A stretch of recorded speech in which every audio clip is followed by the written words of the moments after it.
A massive shift is happening right now across Africa. But this isn't just another story about potential or what could be. This is a story about construction, about actually building the machinery for a unified continent, one that's on a path to become a global superpower. So let's dive right into the blueprint for that future.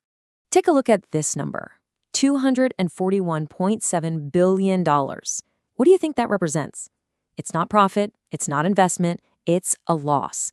This is the staggering annual cost of a divided continent. The architects of this new plan call it Africa's fragmentation tax. It's the price paid every single year simply because there's no unified system. So where does a number that huge even come from? Well, this slide really breaks it down, and it's fascinating. We're talking almost $89 billion with a B, just vanishing through illicit financial flows. Another $51 billion gets wiped out by friction, just the cost of trying to trade between neighboring African countries. $45 billion in value leaves the continent because precious minerals are shipped out raw instead of being refined at home. It's truly a death by 1,000 cuts. And this quote just brilliantly brings it all home. This isn't just economic theory or numbers on a spreadsheet. It's a real person. It's the grandmother paying outrageous fees on money sent from her own family. It's the entrepreneur who loses a huge chunk of revenue just to move money across a border. This is the very real human problem that this new blueprint is designed to solve, once and for all. So you see the problem. It's massive. What's the solution? Well, the idea of a unified Africa is nothing new. It's a dream that's been talked about for decades. The real challenge, the thing that's always been missing, is how you turn that powerful dream into a working reality. Let's just look at the timeline here, because it tells a story. The official mandate for something like a central bank has existed for over 30 years, since the Abuja Treaty in 1991. It was reconfirmed in 2015. But look at that gap. We had decades of mandates, but what the source calls a persistent execution gap. There was a vision, but there was no machinery. Well, until now. And this brings us to the core of it all, a fundamental shift in thinking, a whole new philosophy, driven by a new set of architects who are focused not on making declarations, but on actual construction. So who exactly is building this machine? At the very top, you have Africa's Sovereign Development Trust, or ASDT. They're the institutional custodian, the ultimate owner. The hands-on execution is managed by the Ndege Group. And just so you know, that's pronounced Ndege. The entire architecture, every single framework, was authored by David Okiki Amayo Jr. And the whole thing is backed by a really powerful group of global multinationals and ultra-high net worth family offices, all aligned with the project's core principle, the African Charter. And this quote, this is their mantra, this is really the key to understanding the whole project. Instead of waiting for a political consensus that just hasn't materialized for decades, they are physically building the digital, legal, and financial infrastructure that makes sovereignty a real operational thing. So what does this infrastructure actually look like on the ground? Well, the entire architecture rests on what they call the triad of sovereignty, a really elegant and powerful set of 3 interconnected pillars. Okay, here are the 3 pillars. First, you have the economic engine, the Central Bank of Africa.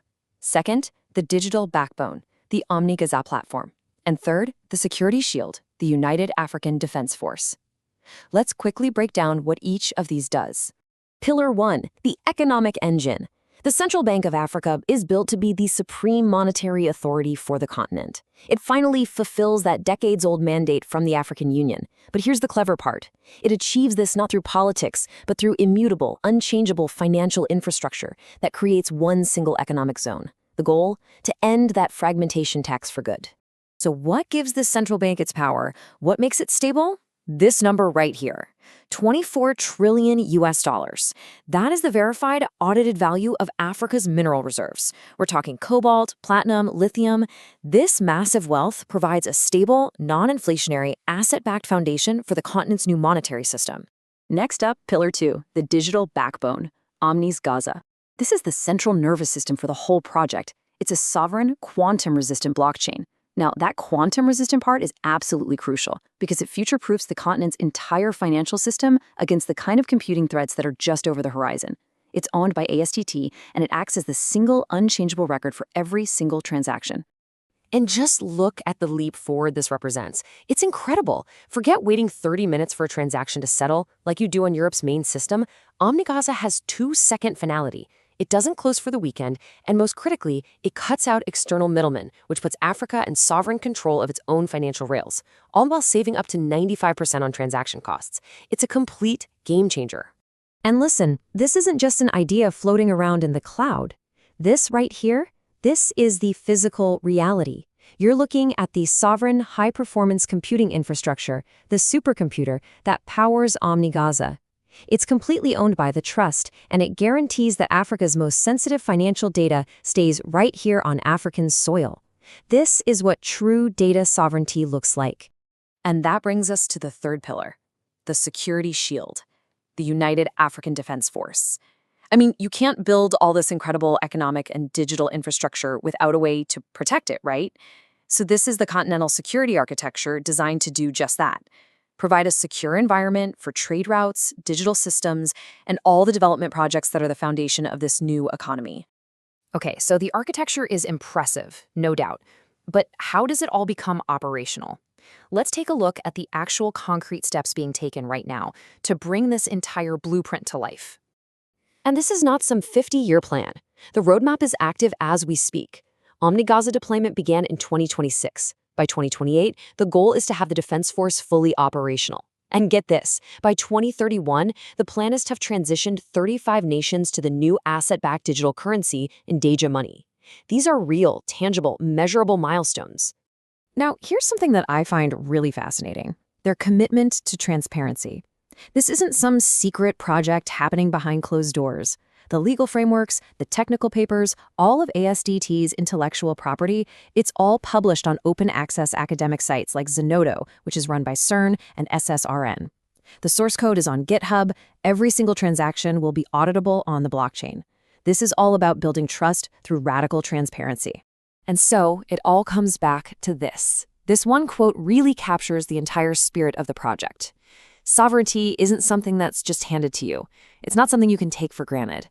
It is something that has to be deliberately, painstakingly, and brilliantly constructed through institutions, through infrastructure, and through a clear, unwavering vision. So the intellectual property is locked down, the legal frameworks are out in the open, the capital is being put to work. The technical machinery isn't a dream. It exists, and it's operational. And that leaves us with one final, pretty provocative question. As Africa, with a population set to hit 2.5 billion people by 2050, begins to act as a single sovereign economic power, is the rest of the world ready?